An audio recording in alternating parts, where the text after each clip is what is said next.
Today on New Mexico Rising, we have a sit-down conversation with Anise Golden Morper. She is running for lieutenant governor in the state of New Mexico on the GOP side. We'll discuss that race. We'll discuss her other attempts at trying to seek high office.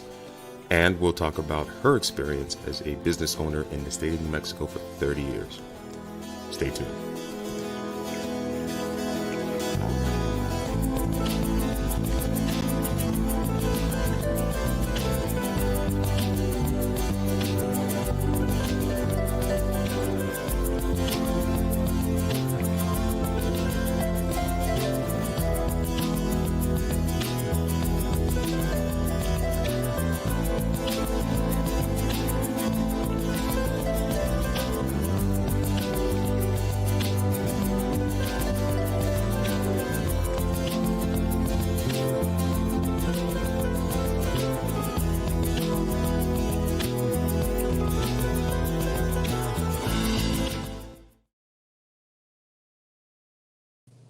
Today on New Mexico Rising, we're going to be speaking with Anise Golden Morper. She's a lifelong resident of New Mexico, and she established herself after a successful career in real estate.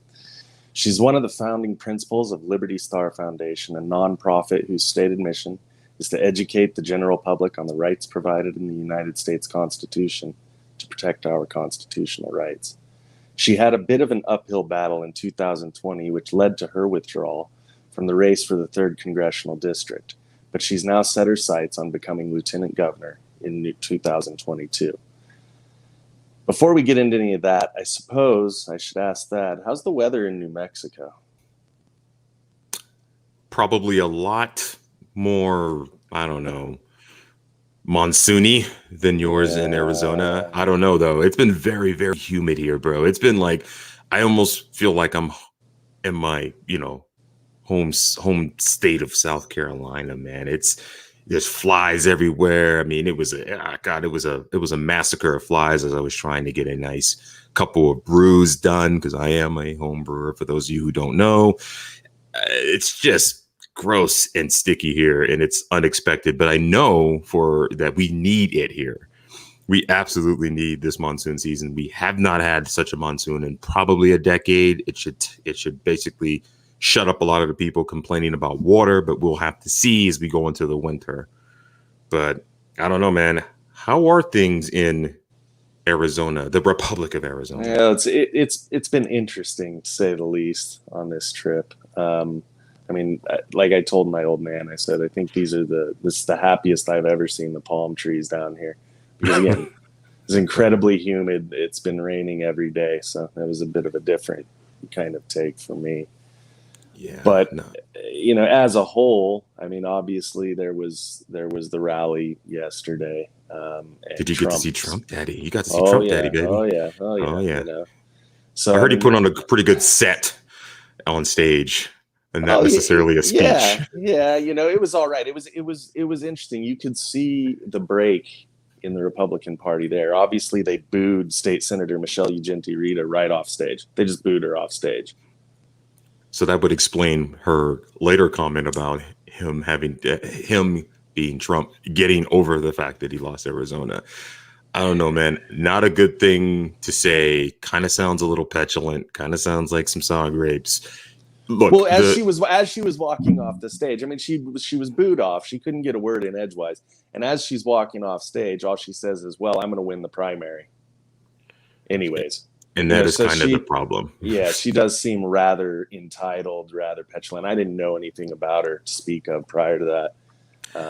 But the mood was definitely that she was not loved at all. I think the land of Goldwater, I think, is going to have a resurgence, because I think November was sort of a shock and a wake-up call about what the heck has happened to the stalwart of GOP and the stalwart state of GOP like dominance in the Southwest. As states around it fall, Arizona tended to remain pretty GOP as a stronghold. I'm hoping we're seeing a resurgence of that with the actual real conservative types in the of course in the mold of Goldwater, like retaking that state, because it's necessary is a necessary bulwark against the blue horde that is abandoning ship in places like California and Oregon and Washington State. And hopefully that kind of insurgency can happen here, with, you know, a slate of, I wouldn't call them MAGA candidates, but definitely anti-establishment candidates that might shake up the party here in New Mexico. Well, and I think the other big takeaway, you know, Paul Gosar, he's very, very popular. And that was something that I saw that was kind of a change. You know, obviously, Ashley Babbitt, her mother was there. In person or yes, via? In person, she was there. And so he had made a very large point of that, you know, trying to find out what's happened to Ashley.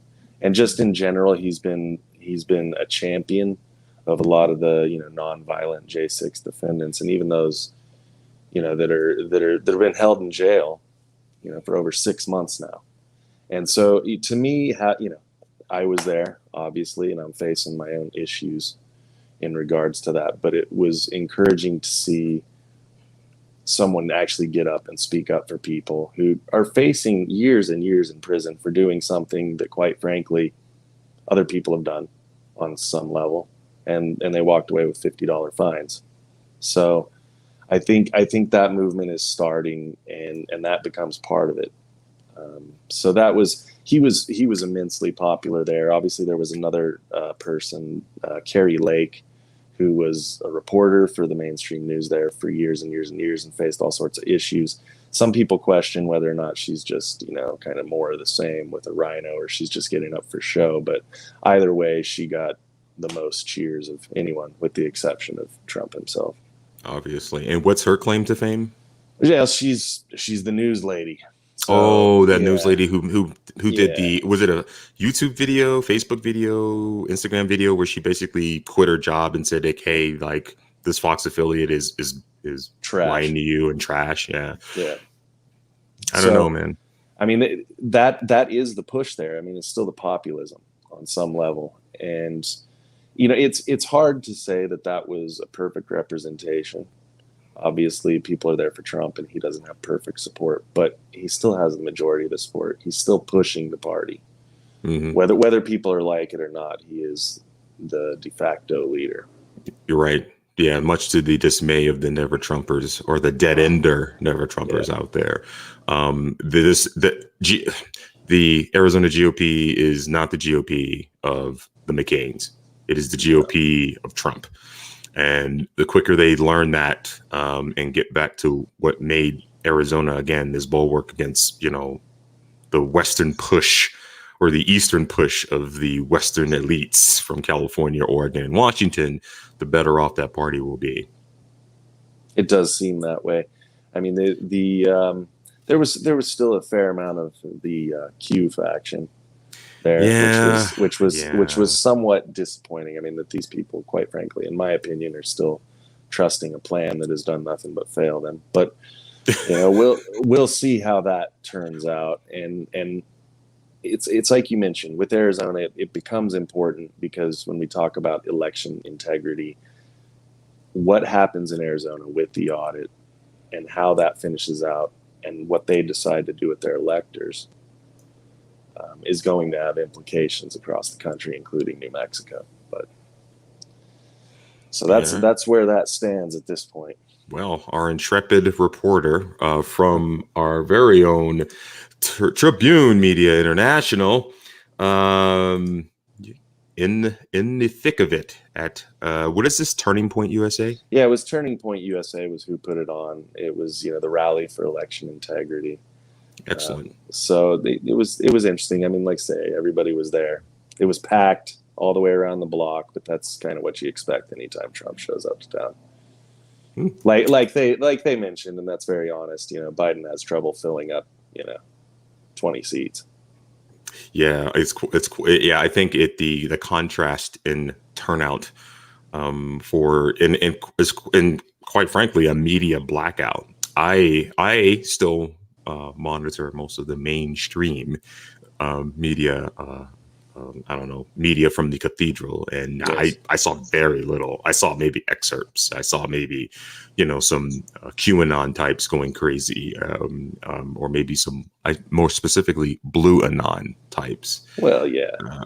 But nah, I saw nothing. I think I saw your coverage. I saw some coverage from some other alternative media sources. It streamed in a couple places where I could kind of get bits and pieces, but again, they're trying their best, but I don't think the people who are kind of pushing this tend to understand that, like, there's still 50 to 70 million people in this country who did not like the results of the last election. And there's a growing majority that thinks that it might have been iffy or fishy. I'm sorry. Denying the evidence that's come out has just become silly to me. It's just gaslighting. Yeah, I'm incredibly frustrated with the way the media has continued to push that there's no evidence. Yeah. There's evidence. There's lots of evidence. Our very own, New Mexico's very own Professor Clements has laid out a very convincing case and has been the impetus behind really pushing that information out, and really just kind of giving it to people in these digestible chunks to be like, this is kind of what happened. This is bad. Even if nothing comes, the election, sorry, QAnon, we're not going to overturn the results of last year's election. Sorry. I might argue with that one. I might even argue with that one, and and I'll come back and I'll say, as weird as some of the conversations I had yesterday, the reality is that there is an extremely improbable course overturning the election. I think we've got over that, though. Yeah, it's kind of a lot of things have to fall into place in order for that to even begin to happen. Anything else from Turning Point? Enough of that. Anything else from Turning Point? Back to the matter of our hand. We keep our guest waiting long enough. I'm sorry about that. I just interested, right? Because you were in there, but again, we have someone who is probably going to be, or hopefully will be, an insurgent candidate here next year. She is running for lieutenant governor on the GOP side. And let's hope that our very own Secretary of State doesn't thwart her attempt. With no further delay, sorry for the delay, we bring on Anise. How are you doing this afternoon? Welcome to New Mexico Rising. Thank you. I'm doing great. And thank you for having me. I appreciate it.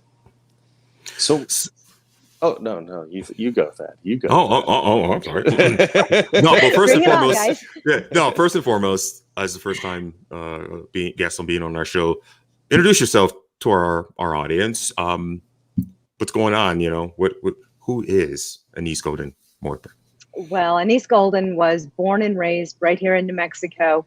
My formal name is Anastasia, which means risen or has risen. I'd love to have New Mexico rise up to the top. And that's one thing that I think we can do. We do have the greatest state in the United States, and we haven't behaved that way, and we haven't been treated that way. So it's time. It's more than time. But back to the introduction, my nickname is Anise.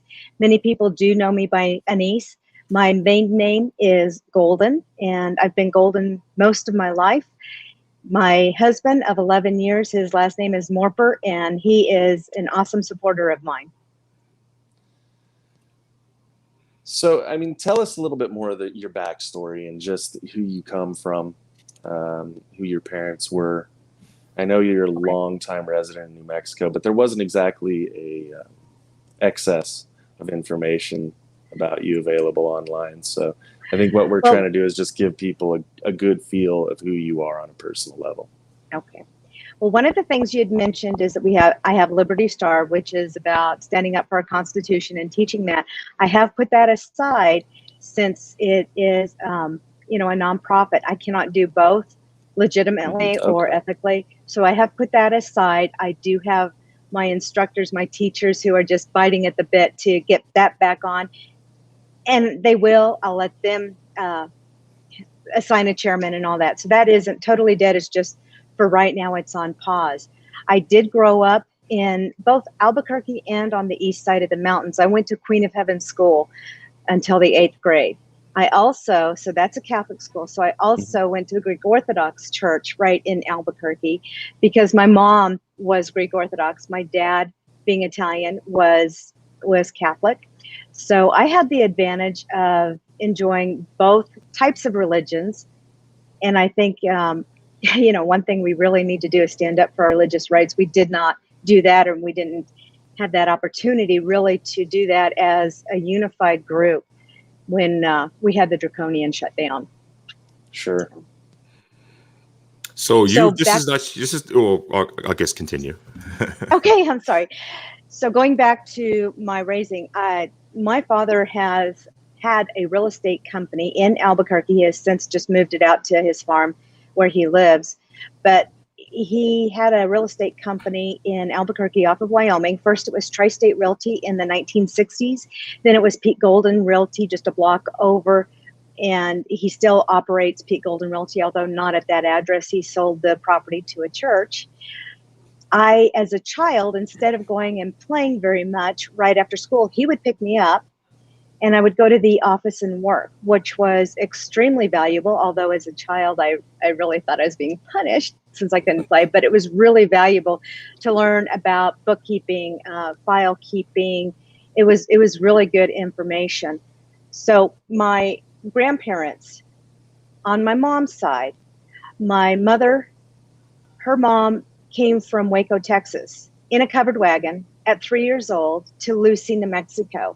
She was part of a ranching family, and her two older brothers at the same time simultaneously went to Wyoming to pick up some cattle and horses at the age of, I think, 15 and 17 years old by themselves, and to meet my grandfather and my grandmother and the rest of the siblings that came down the line in the future right there in Lucy, New Mexico. So I have a ranching background on that side. Also, my mom's dad was an immigrant when he was a teenager, and he came to this country legally. It is so important that we fix our immigration laws and we have immigrants come over legally. We do need the immigrants because that's what created this country, but it needs to come over lawfully, legally. On my dad's side, my grandmother is Italian, and they came from, and his dad was Irish. They came from New York when my dad was a teenager. So my dad finished his growing up right in the South Valley of Albuquerque. They had a little farm there as well. And he graduated from Albuquerque High. So I have roots right here in New Mexico for many, many years. I think that this is such a wonderful state of diverse cultures, and our own state creed is perfect. We just need to apply it now. New Mexico, true indeed. Yeah, no, man, that's deep roots. I'm just a transplant. But so let's so you've been obviously kind of politically involved for a little bit here. I know you attempted to run for Congress in CD3, if I'm correct, and that was sort of thwarted by not only the establishment, but the political establishment of the state, particularly the Secretary of State. So tell us about that. Tell us about that legal battle, that whole ordeal. Well, let me start with when, as a kid, since I worked in the real estate industry with my dad, I thought when I turned 18 or 19 that parents don't know anything. So I went into the construction industry.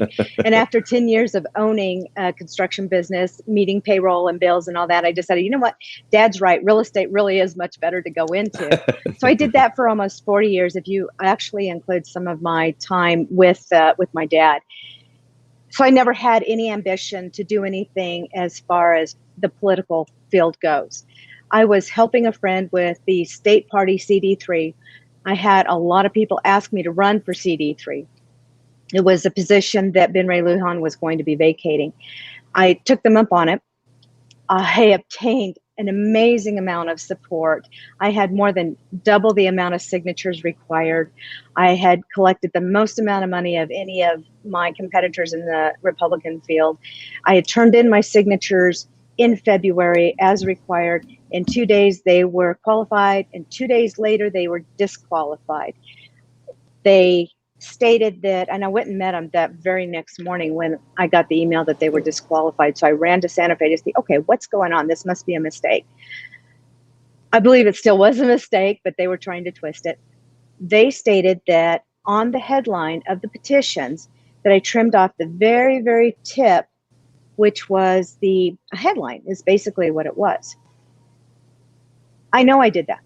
I realize I did that. However, that is not in our election handbook.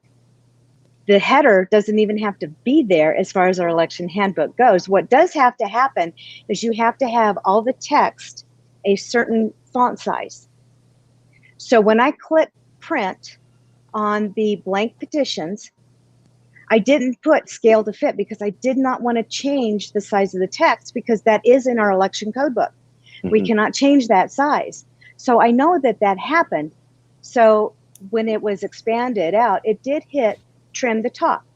Again, that's not part of our election laws. I had an attorney and Chris Saucedo out of Albuquerque and also an attorney out of Washington, D.C. working on this. They realized also, as well as I did, that this was in accordance with our election law. There was nothing against it. Yeah. We took it to the lower court. The lower court in Santa Fe actually said, I'm afraid to rule against the Secretary of State. It was at that point I realized I needed to put my campaign aside because I couldn't do both. I needed to put the campaign aside and fight for our constitutional rights because that is our Bill of Rights, the right to petition the government. Yeah. They were violating our rights to petition the government. So it was full on and went to the Supreme Court. At the Supreme Court level, and you got to figure this was at the beginning of COVID as well, but at the Supreme Court level, the Supreme Court ruled in our favor 4-1 that what she did was a violation, and she was actually trying to create law where legislature hadn't even passed anything. And that is Supreme Court case, I believe it is S1 SC as in Supreme Court 38173. If anybody wants to look it up, it's a remarkable win for us. After that, several other candidates, I don't know what side they were on, it doesn't matter, but several other candidates were able to keep their names on the ballot because of that court case. So we created case law, and that will help every, not only person who signs a petition and wants their voice heard, but any candidate that wants to stand up for our citizens. You've said that Democrats fear nothing more than a conservative woman in office. Do you think that was still the main motivation behind that? I mean, obviously with the Secretary of State, she's had lots of complaints, not just from the Republican Party, as far as doing funny things. And in regards to your situation, obviously that happened. I think they have a fear of a conservative woman in office. What they have done, the record speaks for themselves and who they try to eliminate. It's obvious. It's somebody who is conservative. It's just somebody who doesn't agree with whatever their agenda is. Mm-hmm. And I didn't meet that agenda, so I had a target on my back. And I know that. But I feel blessed that I had that win, and that win was created for others as well. You know, we already know we have our constitutional rights, but apparently she didn't realize that. This reinforced it. I will always stand up for what's right. I will always stand up for our constitutional rights. And that's what we need in offices. We need people who have the integrity to stand up for what is in the Constitution. Because as citizens, if we don't have that representation, somebody who has the integrity to stand up for our constitutional rights, regardless if it is for our voting or if it is for us, our speaking out and saying anything, you know, or a right to freedom of speech. Mm-hmm. We need to have strong people who will stand up for that, not just who will capitulate to whatever's going on. Right. And I can second that when we discuss dealing with the Secretary of State in the election, I don't know, chicanery that tends to happen. As someone who has friends that are in the Libertarian Party, a third party here in the state, I can tell you for a fact, with many elections, there's been many questionable decisions coming from the Secretary of State's office that has not only sometimes thwarted candidates, but sometimes has undermined ballot access. So that's good that the Supreme Court does ultimately kind of said, like, yeah, this is kind of crazy.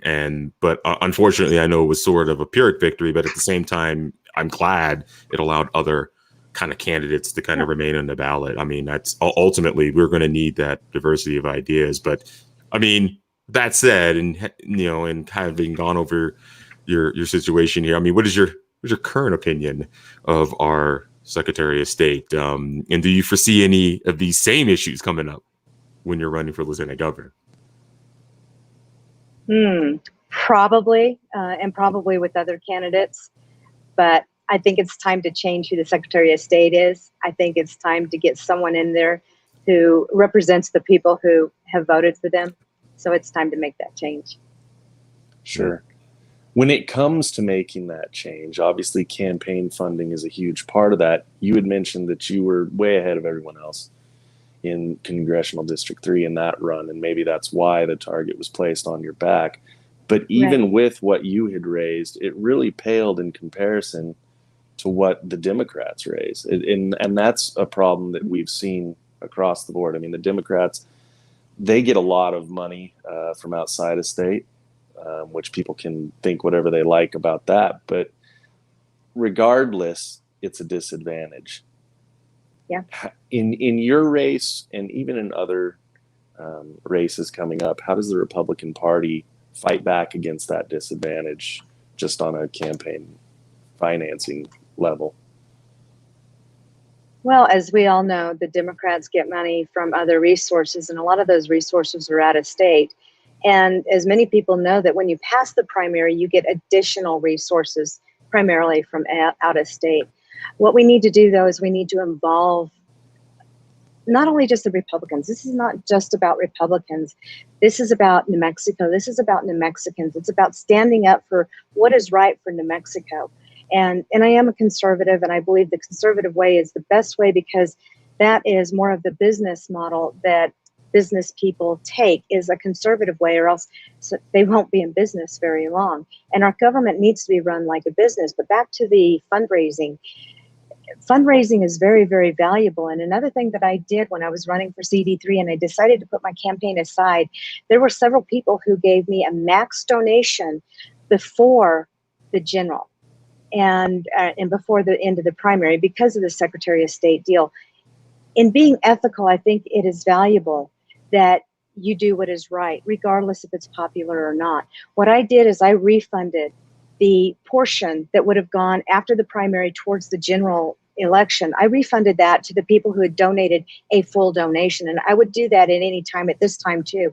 It is important, though, that it shows that you're getting the confidence by getting that full donation, the full amount up front. Anything from, I have something that I'm getting ready to start that's going to be called the 2022 Challenge. And I am going to challenge 20 people to donate $20.22.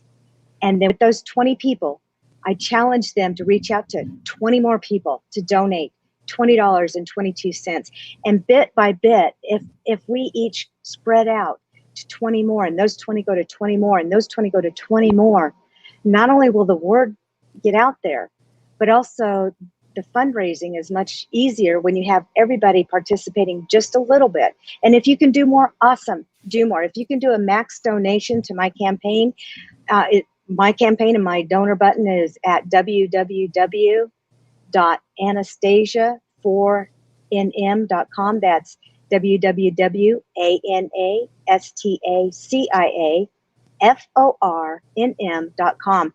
I would appreciate any donation. And if you want to join the 2022 challenge, awesome. Let's go. Let's make changes in this state. That's what it's about.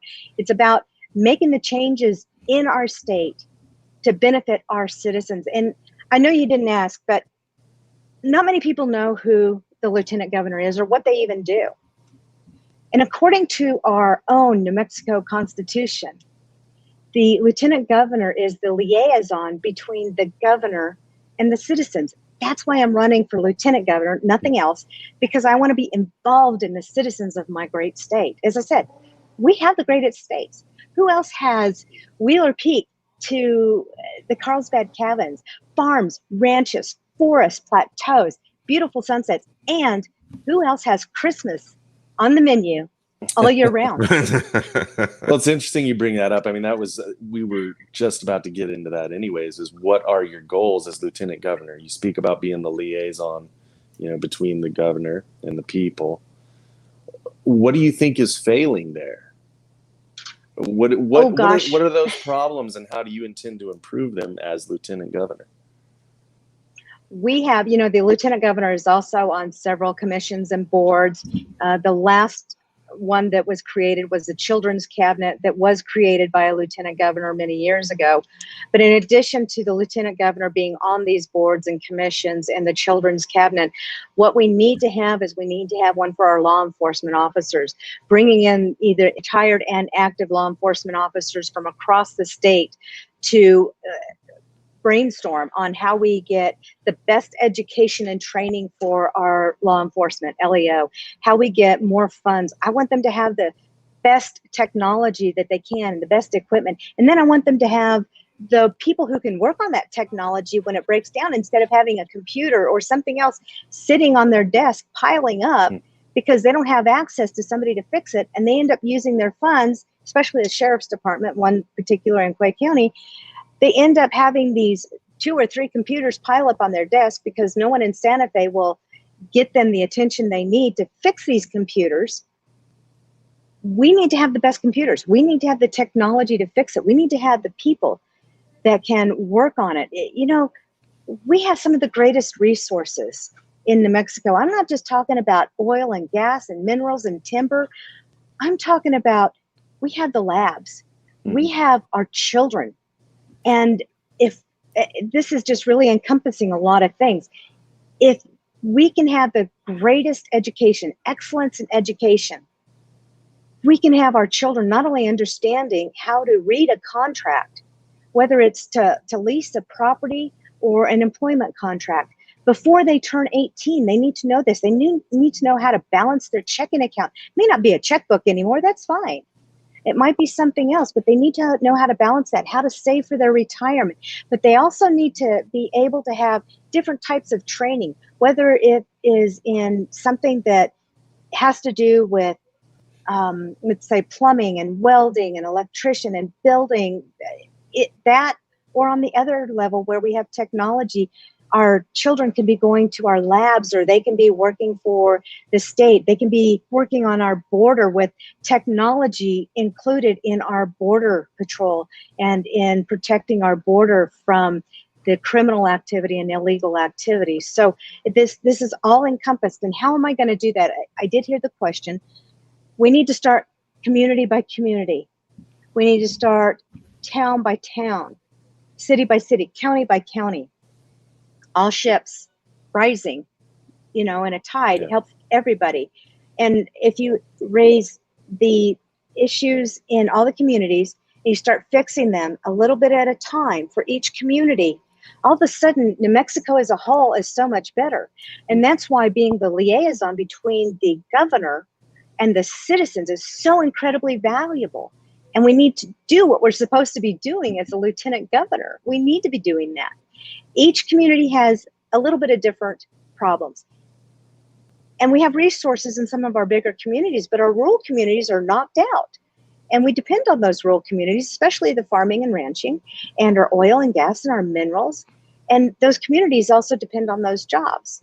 We also need to bring in other types of jobs, other types of businesses.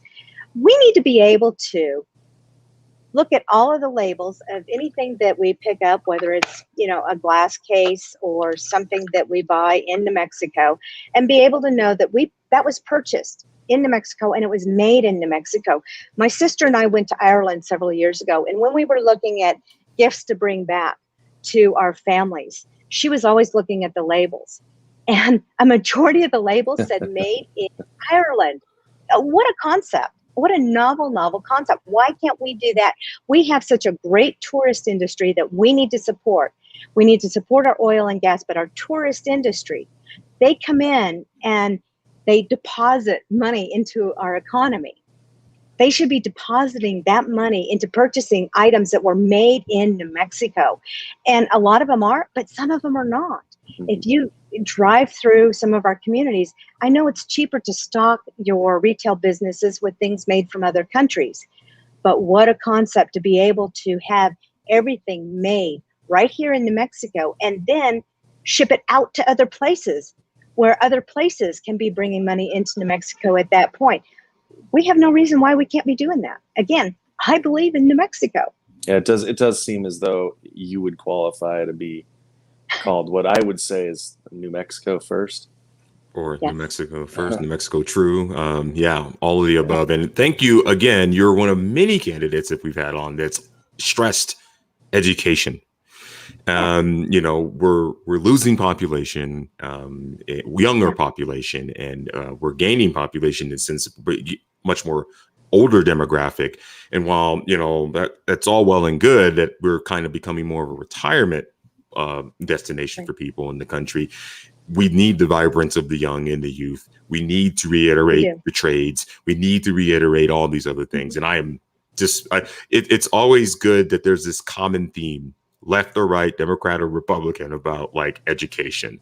Now, I may disagree with the more Democrat solution of just spending more on it.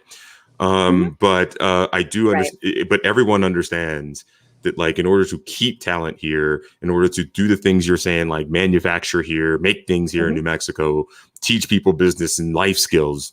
I mean, it's all about the education and stuff like that. But well, and you mentioned some. I'm sorry. Go ahead.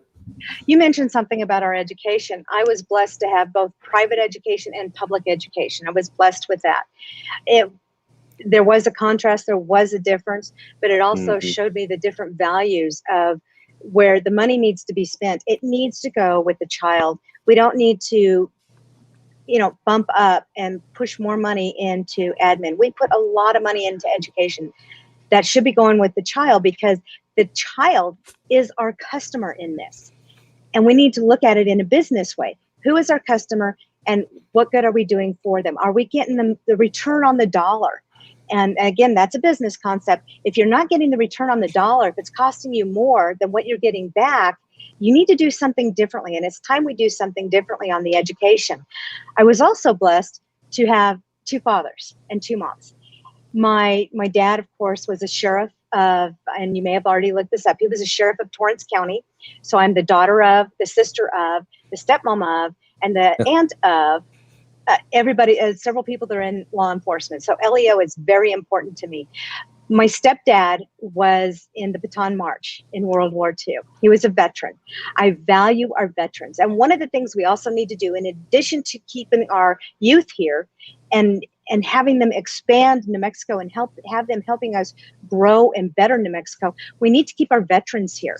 They have to go to Texas, to El Paso, to Amarillo for better health care. That's not okay.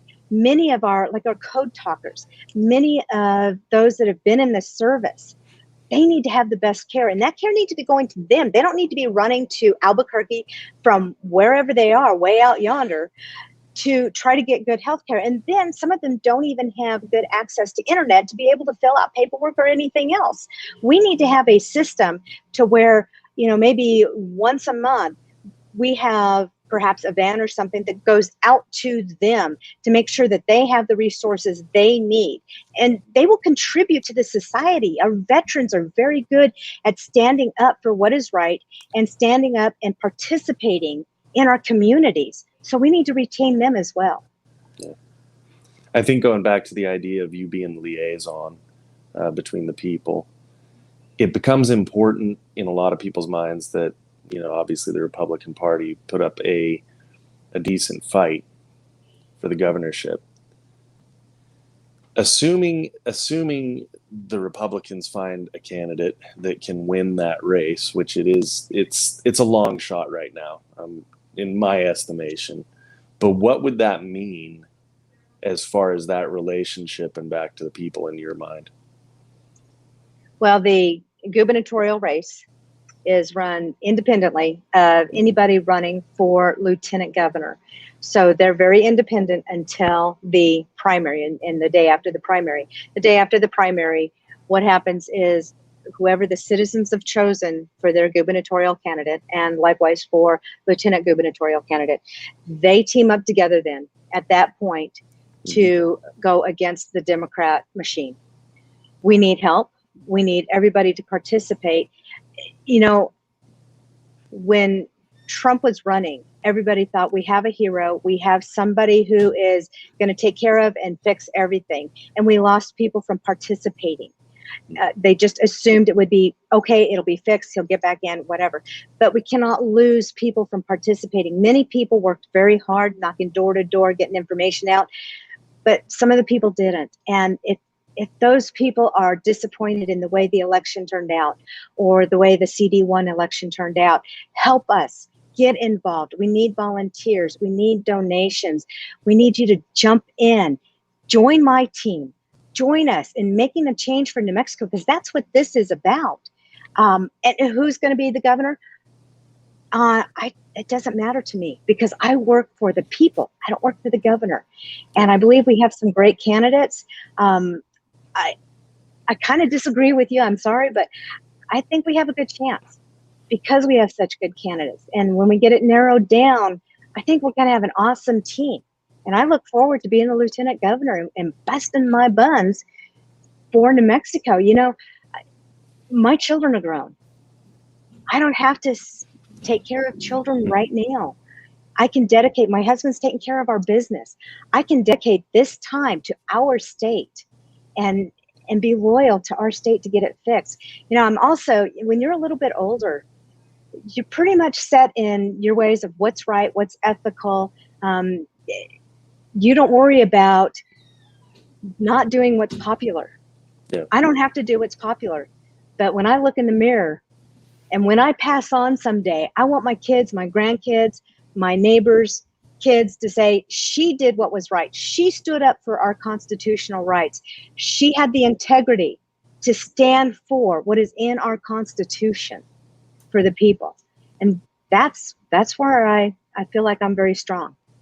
So with a lot of New Mexicans, I think it's very important. Delta cases are now rising, which we can debate the reality of that and probably get kicked off of every platform that we broadcast to. But what do you think New Mexicans ought to do? You talk about constitutional rights. How do these public health orders relate to those constitutional rights? And should they be imposed again? And let's say the governor decides that, you know, she wants to shut down the state again. What should the New Mexican response be? No. I think that's Just pretty very simple. Yeah, No. clear and concise. Tell me what the test is for the DELTA strain. What's the test? What are we going to use? The tests are garbage. Wait, what is the criteria? What is the criteria? What are the cycle thresholds? What are the? No, there's tons of questions before we go down this road again. That's a great question. What's the test? And more, and to roll into that, what's the gate? What's the criteria? When are we not under threat of reimposition of these health orders? When is done? When have we won against the pandemic? When have we done all these things? I think. I assume then if you were in the governor or lieutenant governor's shoes now, you wouldn't have imposed as draconian public health orders as we've been dealing with for the past 15 months. Not at all. I just like anybody else, I may have had a knee-jerk reaction the first month, but I think I'd have done a whole lot more research on this. I would have involved more people in virology who know what's going on and know what's not going on. I also think that there have been plenty of other health professionals that are opposed to what has been enforced and pushed down our throats, and we're not listening to them, or some people are not listening to them. You need to listen to all of them. You need to listen to the whole story, the whole thing, not just bits and pieces. It's valuable to get the whole story. I am against forcing the vaccine. I am against forcing businesses to close. You know, that's part of our dignity. That's part of our pride. And we need to restore our dignity and our pride. And one of those is having a business and feeling like you can put a roof over your head and you can provide for your family. I mean, that's just part of New Mexico. That's down to our heart. That's not Democrat. That's not Republican. That's not Libertarian. That's not independent. Having pride in what you do and being able to provide for your children and your family at whatever level, even your grandparents, that gives you a sense of pride and dignity. And that's one of the things that this draconian measure did, is it stripped away the pride from people, and it stripped away their way to provide an income and put food on the table. And then, you know, it doesn't makes sense to me that we shut down small businesses, but not big box stores. And we all know this. This is an echo chamber on that. We all know that that was just so incredibly wrong, because the virus does not hang out at small businesses and not at the big box stores. We should have had all of our restaurants open. You know, being in real estate, I was, you know, one of the ones that was, you know, the required or the necessary businesses that could go on. I tell you what, every business is necessary. Every business is important, or it wouldn't be in business. You cannot pick and choose because of your own selection that this restaurant can stay open, this one can stay closed. This business can stay open, this one has to close. It's like, no, no, no, no, no. We need to be equal to all of them. It needs to be free to all of them. And let the people decide who they're going to visit. If they're going to visit one store or one restaurant or over another, good for them. You know, each owner, each business owner has their own individual constitutional rights as well. We seem to separate, you know, the businesses from the citizens, but we're all citizens. And that would have never happened under my watch at all. It was just wrong to pick and choose. I think that's part of the problem, is that we recognize the problems, but as this moves forward, you know, I think it could be argued that with the current leadership that we are going to see those things reimposed. And it's easy to say, well, what's the answer to that? And you say no, which is, in my opinion, the right answer. But no, in that situation, when you're dealing with the legal implications, that's a pretty hard thing to do. I mean, so what would you do, considering how you feel about the Constitution and how it applies to these situations? Is it time for mass civil disobedience? I mean, obviously we've seen it in France as they've tried forcing the vaccine on people there. There were huge protests Italy, in London yesterday. And France and London, and, well, particularly Great Britain in particular. We've seen it. I mean, we're seeing it. And I mean, part of the unrest in Cuba was really not lack of access to vaccines. It's actually finally, after a year of draconian imposition of these health orders globally, it's the breakdown in international trade. It's the inability to get products. It's people not being able to get stuff. I've seen it in South Africa. A lot of that isn't just unrest because of racial tensions. It's really a year of this. So I fear that any additional imposition of that stuff will turn things here kind of dicey. Right. And that's a national policy issue. That's an issue of national importance and stuff like that. I mean, let's talk about that for 1 second. I mean, as a lieutenant governor, let's say you win, and let's hope you win. Right. Thank you. What can we do as a state? What can a Republican regime do in New Mexico to, like, either shield us from these national issues, or at the very least confront these issues that are coming? Because I have a nasty feeling that, like, there will be federal imposition, as there is already, because most of our lands are federal out here, unfortunately. What can we do? What can governors do? What can states do? Well, let's break that down into two things, because you were saying, what do we do now if something happens? And then you asked about, when I am lieutenant governor, what do we do? So let's take the first one. What do we do right now? Well, there were several independent businesses that did stand up. They got fined, but they stood up. Take the pawn shop in Grants. They stood up. They got fined, but they stood up. And in that community, there were over 50 businesses that were going to stand up with them. And what happened is some of those caved, and leaving just 2 or 3 to stand up for everybody. As a community, we need to realize who works for who. Our elected officials work for us. It is not the other way around. And as a community, we need to understand and realize that our elected officials, whether they are a mayor or they are a sheriff, and our sheriffs are awesome, or they are any other elected official, including the governor and the lieutenant governor, they work for the people. And the people need to get together as a community and stand up and say, no, we're not going to close our businesses. Fine us if you want, but we're not going to pay that either. You know, we'll do our day in court, because that's what the court system is for.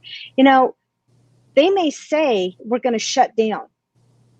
And the Secretary of State said, I'm disqualifying your petitions. Mm-hmm. And they may say anything they want to, but we have to stand up to them. And if we don't stand up to them, they'll continue to just run all over us.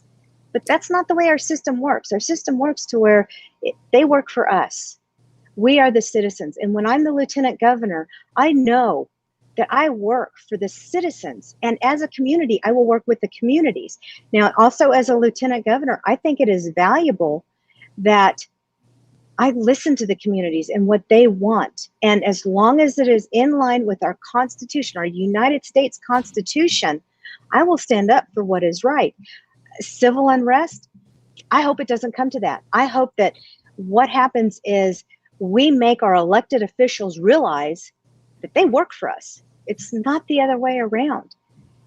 And as far as when I am in office, I will support anything that removes an emergency order lasting more than just an emergency period, which is what, 30 days, maybe 60 at the most, but I think 30 is plenty.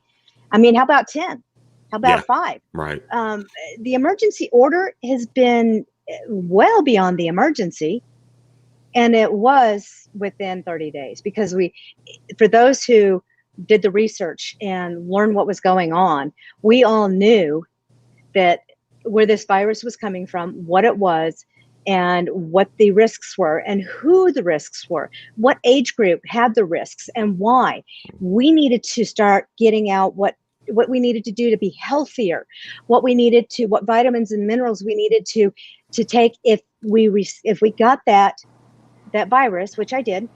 Mm-hmm. If we got that virus, how to get through it. And get through it in the most successful way, instead of shutting everybody down. Empower them. Mm-hmm. And that's what we need to do, is we need to empower the people, not keep the information from them and say, just do as I say. No, that's not America. I think that's a good place to kind of wrap things up. Thank you for coming on. We really appreciate it. Thank you so much. You seem to have a lot to say, and that's never a bad thing for us. So we really absolutely makes this very, very easy. So thank you for coming on. Good luck in your campaign, and if you make it through the gauntlet that is, I don't know, is there a primary? Yes, there will be a primary. And just to say it one more time, and if you won't mind posting this, my website is www.anastasiafornewmexico.com. That's www.ANASTACIAFORNM.com. Anastasia stands for Rising. Let's help New Mexico rise. Anise, my nickname, is in Bizcochitos. Let's celebrate after we have had New Mexico rise with the Bizcochitos. Thank you very much for your time. Thank you. Thank you. Well, there you have it. That was nice. That was pleasant. Yeah. So, and also, may I make a comment on the fact that your camera looks amazing? It's not your studio camera. I don't know what to say about that studio camera. It's like when I bought it, it seemed to work fine, but the quality seems to have definitely gone down. So I probably do need to do something about that. So let's help Shawn replace his camera, ladies and gentlemen, by shameless plug, ladies and gentlemen. The Orb. Thad's shiny box thing. You can get this on Amazon.com. You help the show out by helping me out, because together, maybe, just maybe, we can get Shawn a camera that actually looks like this. Well, I appreciate it, Mr. Preston, as usual. All right. Yeah, we all help each other out. You help me, I help you. What's Baca doing, though? Producer Baka, who do we have next week, sir? Good afternoon, everyone. Thank you for coming. It's Paul. Forgive me if I mispronounce it. I'm not sure. You haven't talked to him. Paul Guessing or Jessing? Do you gentlemen know? Guessing. I think it's guessing. That's It's Paul guessing. Guessing. August 1st, 1 p.m. this next Sunday. Paul Guessing will be on, and we'll talk about all manner of cool stuff like we always do, right? Definitely. Yeah. Yeah, he's good guess. Good Stuff and guess. things. No Paul, and been in the trenches with him, and it'll be a good opportunity to see what the Rio Grande Foundation is up to give us the good, the bad, and the ugly of what's going on here in New Mexico. So yeah, Paul Guessing next week. And with that said, man, Thanks everybody for watching. All the normal things: like, share, subscribe. We appreciate the podcast will be up here in in about 24 hours. So definitely go to Spotify, iTunes, Google Podcasts if you want to just listen to our dulcet tones. So Yeah, and don't forget, go get your hands on one of Thad's glowy box thingies. They're pretty awesome. I'm gonna show you next time. I'll bring mine out. It's cool. It's neat. All the kids want one. All the bald old men want one. All right. All right, gentlemen. Good afternoon, everyone.